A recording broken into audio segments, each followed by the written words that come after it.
Well, you might know him from drawing your favorite superheroes and villains, but now Don Sparrow joins me live in studio ahead of a new book release. Well, so good to see you in person once again. Good to see you. It's been a long time. Congratulations on the new piece. Talk to me about what you're releasing. Well, thanks very much. Yeah, it's a comic book short story called Waiting for Wednesday, and it's a semi-autobiographical story from the late 90s, which is sort of an under-covered time, it seems to me. So, yeah, it's a story about unrequited, high school crushes and more largely the things that hold us back from doing the things we want to do. Yeah, this is very, very exciting. You brought some copies for us, and you're also, people might notice, doing a live sketching of our team working away on studios. So we'll let you continue while we talk about the book.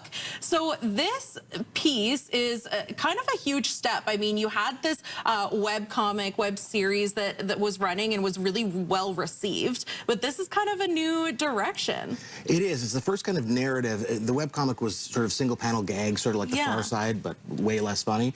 And so this is kind of the first story that I've really put together myself. So, yeah, which is unique. And you got to speak to a Canadian icon when it comes to the comic world a little bit about this piece. How was that? Yeah, so when I was at Sheridan College, I was mentored by Seth. Gregory Gallant is his real name, but his pen name is Seth, and he's one of the sort of more famous autobiographical comics artists. And we're often compared to each other, not because I'm on his level at all, but because I tend to sort of be a more old-fashioned retro kind of look.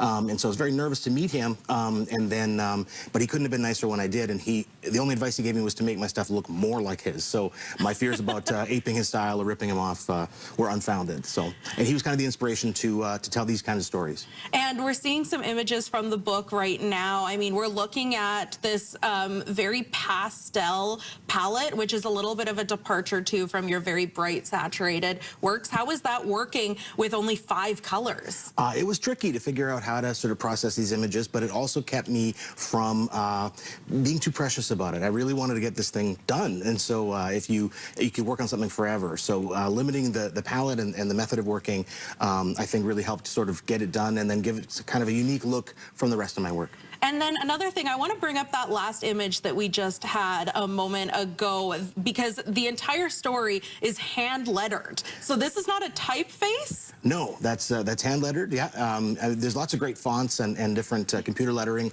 that's pretty tidy and neat, but I really wanted every part of this to be handmade, to have that kind of unique fingerprint kind of look.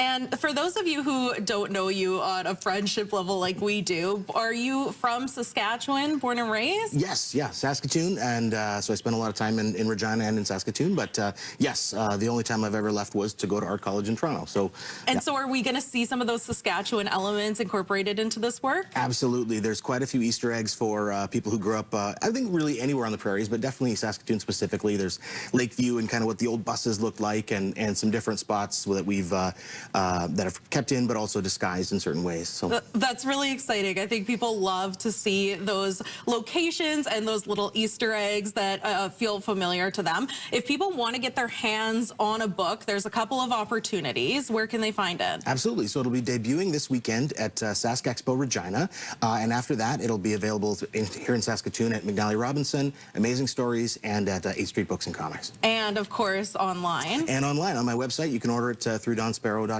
Awesome. So, I mean, you're just trucking along, doing what you do best. Is there anything else that we need to keep on our calendars or keep our eyes open for coming from you? Well, I really enjoyed making this story, so I've got a lot more kind of embarrassing high school kind of memories. Oh, no. And so I think, depending on the reaction this gets, I really had a lot of fun working on it. So I think there's more stories similar to this. Oh, that's so exciting. Well, congratulations. It's absolutely beautiful. Can't wait to leaf through it. And, of course, you can check out Don on social media and on his website, and take a look at this. This is just, thank you so much for doing this. That's Mike, Steph, and myself working away. I think this deserves a frame. This is a beautiful piece. Thank you so much for doing that for us. Oh, thank you very much.